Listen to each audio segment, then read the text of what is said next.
আসসালামু আলাইকুম। আমরা অনেকে ফোনে কথা বলে থাকি। তো ফোনে কথা বলে থাকার জন্য আমরা এই অ্যাপটি সম্পর্কে আমরা কিন্তু অনেকের তেমন কোনো ধারণা নাই। তো এই ধারণা না থাকার কারণে কিন্তু আমাদের যে কোনো সময় যে কোনো জিনিস কিন্তু ভাইরাল হয়ে যায়। তো আপনি চাইলে কিন্তু এই ফোনের সেটিং সম্পর্কে আপনি কিন্তু জানিয়ে নিতে পারেন মাত্র 2 মিনিটের মধ্যেই। তো এই অ্যাপটিতে জাস্ট আমরা সবাই ক্লিক করব। আমরা এই অ্যাপটির মাধ্যমে ফোনে কথা বলি এবং কি এসএমএস করে থাকি।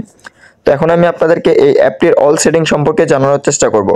তো ফোনের ডায়াল প্যাডে ক্লিক করার পর আপনার সামনে এরকম চলে আসবে। তারপর আপনারা যে কাজটি করবেন, যেমন ধরেন আমি এই ভাইয়াটার সঙ্গে কথা বলছি, সেগুলো আমি আপনাদেরকে আজকে দেখাবো। তো এখানে হিস্টোরিতে ক্লিক করলে দেখতে পাচ্ছেন আমি তার সাথে কখন কখন কথা বলছি, সেগুলো কিন্তু অল টাইম সব কিন্তু শো করতেছে। তো আপনি যদি চান এই হিস্টোরিগুলো কিন্তু ডিলিট করে দিতে পারবেন এইভাবে, চাইলেই কিন্তু ডিলিট করে দিতে পারবেন। তো আমি এটা একটা সেটিং দেখিয়ে দিলাম আপনাদেরকে। তারপর এখান থেকে চাইলে তাকে আপনি তার সঙ্গে মেসেজ করতে পারবেন। এখান থেকে আপনি মেসেজে লিখতে পারবেন হাই হ্যালো, বা তার সাথে কথা বলতে পারবেন। এবং কি আপনি যদি তার নাম্বারটি সেভ করতে চান, সেক্ষেত্রে সেই নাম্বারটার উপর ক্লিক করবেন। ক্লিক করার পর উপরে দেখতেছেন একটি বাটন, এটার উপর ক্লিক করে দিবেন। এখানে ক্লিক করে আপনি জিমেইলে তার নাম্বারটা আপনি এখানে চাইলে কিন্তু সেভ করে রাখতে পারবেন। এখানে ফার্স্ট নেম লাস্ট নেম দিয়ে আপনি কিন্তু নাম্বারটি সেভ করে রাখতে পারবেন, সেভ বাটনে ক্লিক করে দিলেই। তো আপনাদের কাজটি দিয়ে দিলাম। তারপর এখান থেকে আপনারা ব্লক নাম্বার দেখতেছেন। আপনি যদি এই নাম্বারটি ব্লক করতে চান, তাহলে নিচে এই বাটনটা দেখতেছেন, এটার উপর ক্লিক করে ব্লকে ক্লিক করলেই কিন্তু ব্লক হয়ে যাবে, নাম্বারটি ব্লক হয়ে যাবে। সে চাইলে আপনাকে কোনোভাবে আর ফোন দিতে পারবে না। তো ভিউয়ার্স, এখন আমি আপনাদেরকে আরও কিছু সেটিং দেখিয়ে দেবো। সেটা হচ্ছে আপনি এখানে উপরে 3টা থ্রি ডট নাও দেখতেছেন। তারপর এখান থেকে জাস্ট সেটিংয়ে ক্লিক করবেন। সেটিংয়ে ক্লিক করার পর আপনারা যাকে ব্লক দিয়েছেন সে নাম্বারটি যদি খুঁজে বের করতে চান, তাহলে আপনারা জাস্ট এটার উপর ক্লিক করবেন। দেখতে পাচ্ছেন এখানে কিন্তু সেগুলো নাম্বার প্রত্যেকটা কিন্তু শো করতেছে।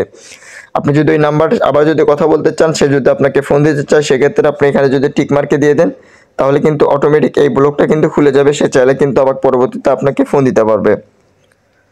তো ভিউয়ার্স, আশা করি বুঝতে পারছেন। তারপর এখান থেকে জাস্ট এই কল সেটিং এটার উপর ক্লিক করবেন। ক্লিক করার পর এখান থেকে এই 2টা বাটন আপনাদের অফ করা থাকবে, আপনারা 2টা বাটন অন করে দিবেন। সেক্ষেত্রে আপনাকে অপরিচিত যে কেউ যদি আপনাকে ফোন দিতে চায় এবং কি সে ফোন যদি কলটি যদি রেকর্ড করতে চায়, সে কিন্তু চাইলে রেকর্ড করতে পারবে না। এই 2টি অপশন যদি আপনারা অন করে রাখে দেন।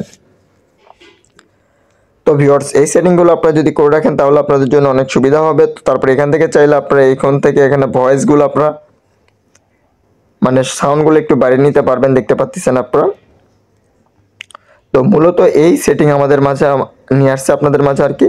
তো আপনারা যদি এই কাজগুলো করে রাখেন, অবশ্যই আপনাদের মোবাইলের ভালো কিছু সুরক্ষিত পাবেন। সেক্ষেত্রে আপনাদের কোনো ধরনের কিন্তু ভাইরাল হওয়ার কোনো কিছু সমস্যা নাই। তো ভিউয়ার্স, আশা করি বুঝতে পারছেন। তো আজকের ভিডিওটি পর্যন্ত। ভিডিওটি কেমন হচ্ছে অবশ্যই কমেন্ট করে জানাবেন। তো আসসালামু